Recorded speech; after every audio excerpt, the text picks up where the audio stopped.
أهلا وسهلا يا رمضان شهر التوبة والغفران مرحبا بك رمضان رمضان۔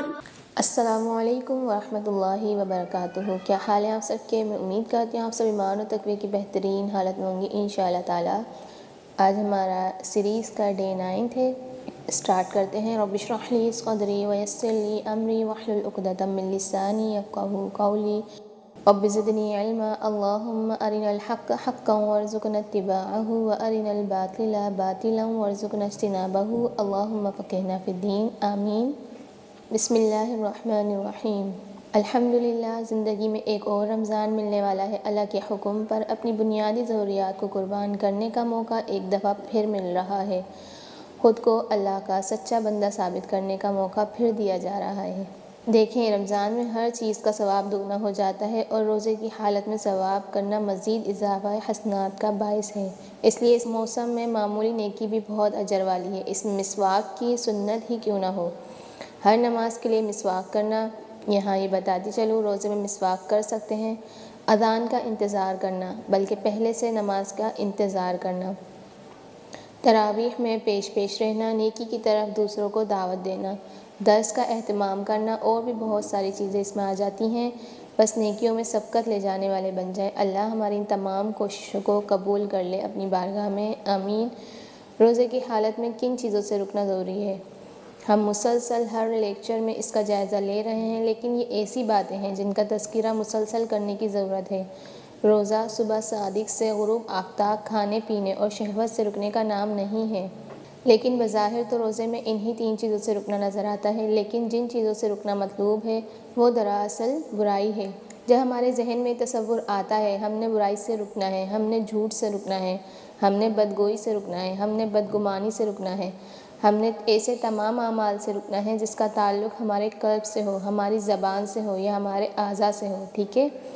استقبال رمضان کے لیے خود کو مکمل تیار کریں، پہلے سے زیادہ سچائی اور نیکی کی راہ اختیار کریں۔ یہاں یہ بات بھی نہیں بھولنی چاہیے کہ اپنے اندر بہتری پیدا کرنے کی خوبی اور خاص صرف رمضان کے لیے نہیں بلکہ سال بھر کے لیے پیدا کریں۔ ایسے بہت سے لوگ ہیں جو رمضان کے نمازی ہوا کرتے ہیں اور رمضان رخصت ہوتے ہی نماز سے بلکہ یہ کہیں اللہ سے ہی غافل ہو جاتے ہیں۔ اس لیے ابھی سے اپنے آپ سے عہد کریں کہ اچھائی کے لیے بدلاؤ مہینے بھر کے لیے نہیں، سال بھر کے لیے نہیں، بلکہ زندگی بھر کے لیے ہو۔ اسی طرح کا بدلاؤ رمضان کے سارے اعمال کو اللہ کے حضور شرف قبولیت سے نوازے گا اور آپ کی دنیا اور آخرت کی زندگی کو بہتر سے بہتر کرے گا انشاءاللہ۔ اکثر لوگوں کا یہ مسئلہ ہوتا ہے کہ نماز کے دوران وسوسے آتے ہیں، تو اس میں یاد رکھیں کہ چور اسی دکان میں آتے ہیں جہاں سونا چاندی یا مال زیادہ ہو۔ اسی طرح اگر آپ کے دل میں بھی ایمان ہوگا تو شیطان آپ کو بھٹکانے ضرور آئے گا۔ جیسے 2 درخت ہیں، ایک پہ پھل بہت زیادہ ہے اور ایک درخت اسی کے برابر میں ایسا ہے جو ہے تو پھل کا درخت لیکن وہاں پھل لگا نہیں ہے۔ اب لوگ جس درخت پر پھل ہیں اس پر پتھر ماریں گے کہ پھل نیچے آ جائیں اور وہ کھا لیں، اور جس درخت پر پھل نہیں، کیا اس پر پتھر ماریں گے؟ نہیں، کیونکہ اس پر پھل لگا ہی نہیں۔ جس پر ہے اس پر بھی رہنے نہیں دیں گے۔ ایسے ہی آپ نماز نہیں پڑھ رہے تو آپ شیطان کے لیے آسان شکار ہیں، آپ سے کوئی مسئلہ ہی نہیں شیطان کو۔ لیکن آپ نماز پڑھ رہے ہیں تو یقیناً شیطان کو زیادہ محنت کرنی پڑے گی آپ کو بھٹکانے کے لیے، پھر وہ آپ کو وسوسے دے گا، ٹھیک ہے؟ اسی طرح وہ آپ کو مختلف وسوسے دے گا کہ کل پیپر ہے، تم تیاری کرو، یا 2 نمازیں اکٹھی قضا کر کے پڑھ لینا، نماز کے لیے وقت کیسے نکالو گی؟ اگر تم سب کے سامنے نماز پڑھو گی تو لوگ آپ کو انتہا پسند کہیں گے۔ یہ سب شیطان کے وسوسے ہیں۔ آپ کسی گیدرنگ میں ہو تو وسوسے ڈالے گا، پھر آپ سوچیں گی کہ نماز کا کہوں یا نہ کہوں۔ یاد رکھیں، فرائض نہیں چھوڑے جا سکتے، چاہے وہ نماز ہو، چاہے روزہ، چاہے صاحب استطاعت شخص پر زکوٰۃ۔ اگر لوگ آپ کا مذاق بنائیں تو بھی نماز نہیں چھوڑنی، کیونکہ جو نہیں چھوڑا جا سکتا وہ نہیں چھوڑا جا سکتا۔ جو غلط ہے وہ غلط ہے، جو حق ہے وہ حق ہے، جو سچ ہے وہ سچ ہے۔ آپ نے نوٹ کیا ہوگا کہ اگر آپ نماز نہیں پڑھ رہے تو آپ کی نظر میں نماز کی وہ اہمیت نہیں ہوتی جو باقی چیزوں کی ہوتی ہے۔ پھر آپ کہتے ہو سارا کچھ نماز ہی تو نہیں ہوتا، وہ آپ کے نزدیک شوہر، اولاد، پڑھائی، بزنس، آفس زیادہ اہم ہو جاتا ہے۔ حالانکہ حدیث کا مفہوم ہے کہ بے شک بندے اور شرک و کفر کے درمیان فرق کرنے والی نماز ہے، تو آپ کے نزدیک کافر ہو جانا کیا عام سی بات ہے؟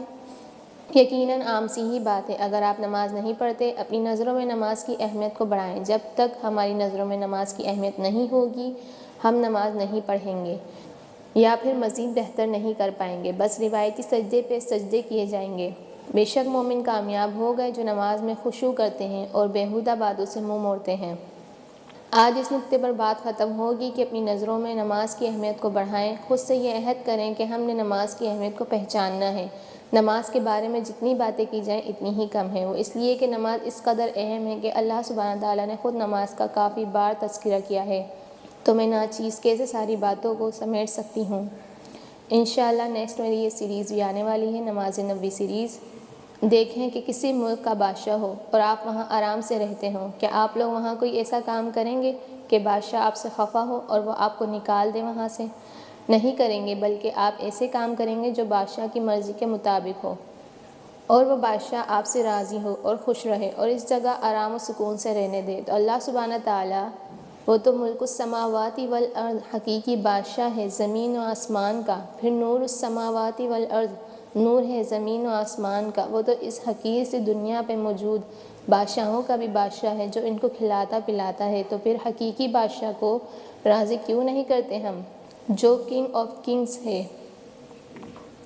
اگر ہم اس کو راضی کریں گے تو کیا وہ ہماری باتیں نہیں مانے گا؟ وہ ضرور مانے گا اور سنے گا، کیونکہ یہ اللہ سبحانہ تعالیٰ کا ہم سے وعدہ ہے کہ میں پکارنے والے کی پکار سنتا ہوں جب وہ مجھے پکارتا ہے۔ بات یہاں ہی ختم نہیں ہوتی، اس سے آگے اللہ سبحانہ تعالیٰ فرماتا ہے کہ ان کو چاہیے کہ وہ میرے حکموں کو مانیں اور مجھ پر ایمان لائیں تاکہ نیک راستہ اختیار کریں۔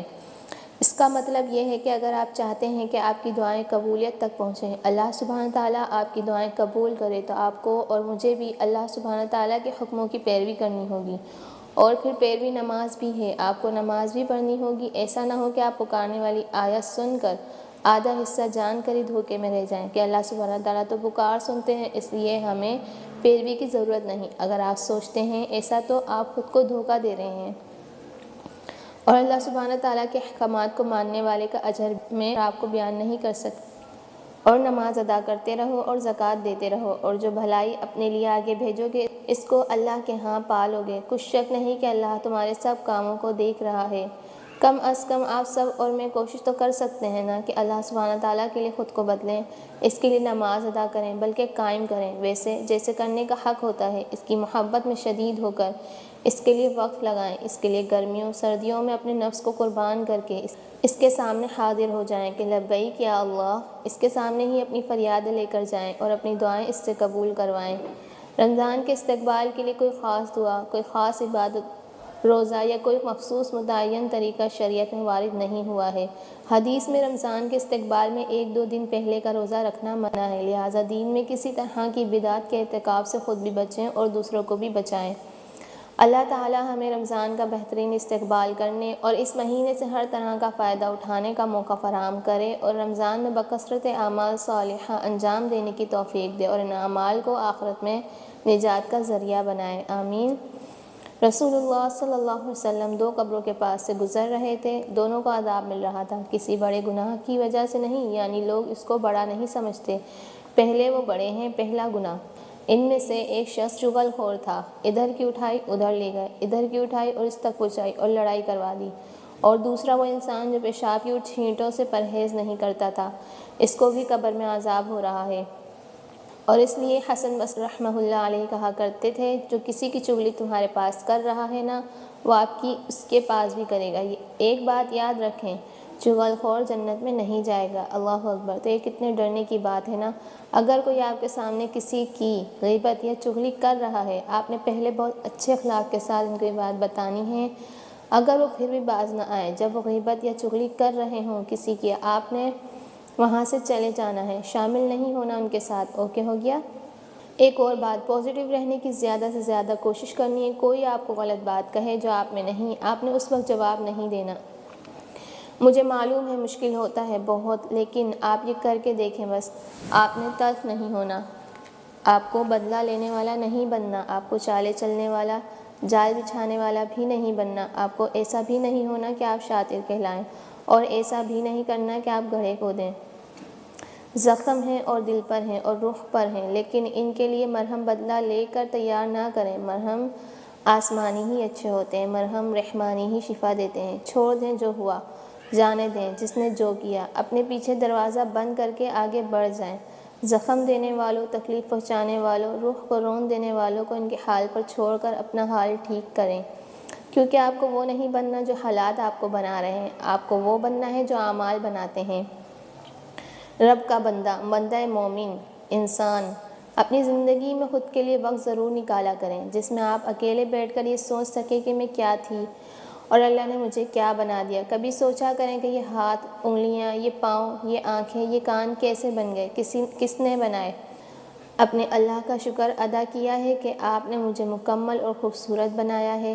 کیا کبھی ہم نے بیٹھ کر اپنی ماضی کے بارے میں سوچا ہے کہ کہاں کس مشکل سے اللہ نے ہم کو بچایا ہے؟ کبھی سوچا ہے کہ آخر میں مجھے ہی کیوں اللہ نے قرآن کے لیے چنا؟ مجھ میں ایسا کیا ہے؟ میرے علاوہ اتنے لوگ ہیں جو مجھ سے زیادہ عقل مند ہیں، مجھے ہی کیوں پردے کی توفیق دی گئی؟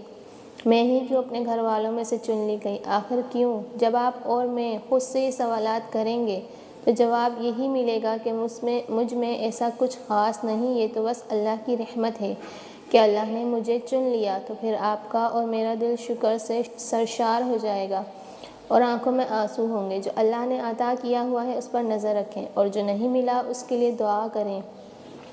زندگی بہت قیمتی ہے، اس کو ضائع نہ کریں۔ آخر میں آپ سب کا بہت شکریہ، مجھے بہت اچھے فیڈ بیکس ان پچھلے دنوں میں ملتے رہے گروپ سے۔ وما توفیق الا باللہ، الحمدللہ ثم الحمدللہ۔